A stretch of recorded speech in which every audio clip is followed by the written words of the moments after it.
Good afternoon. Today is May 29th, and I got thinking there's some things I wanted to say to the world.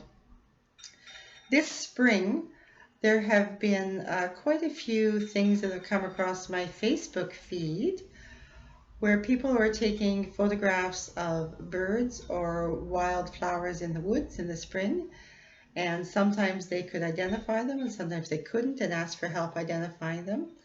And I thought this was a really positive trend that people are becoming more acquainted with their own environment. And I came across this quote in a book. The book is called Sand County Almanac.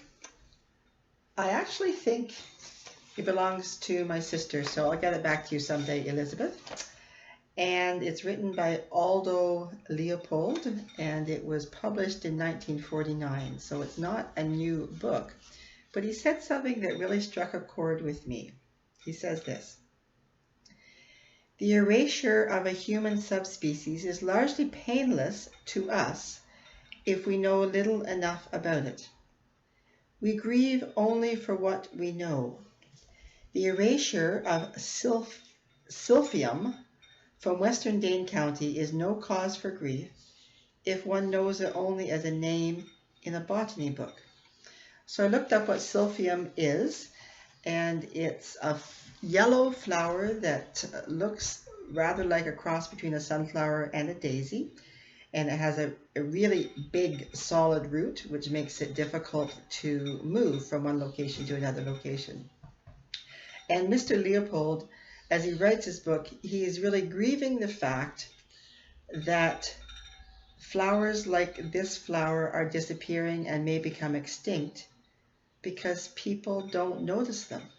In fact, throughout his whole book, he talks about how so many people that he knows don't take any notice of the environment in which they are living and working every day. And he shows a great love for the natural world and notices all the birds and the flowers and the animals and the water and everything like that. And I thought how true his quote is. We only care for what we love. And we can't love things if we don't know they're there.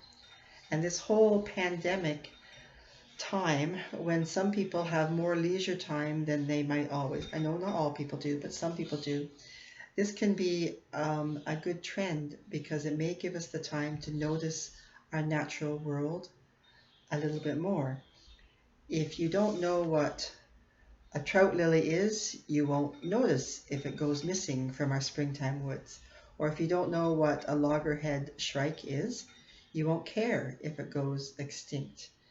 This is the world in which we live, and so it's really a wonderful thing to notice what's around us, to appreciate what's around us, to understand what's around us, because this environment, all of it, it's our world, and we're all dependent on one another for the health of this world.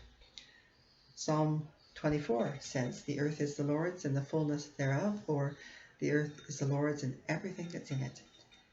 When we know what's in this world, we can care for it and respect it and live with it in harmony and in peace.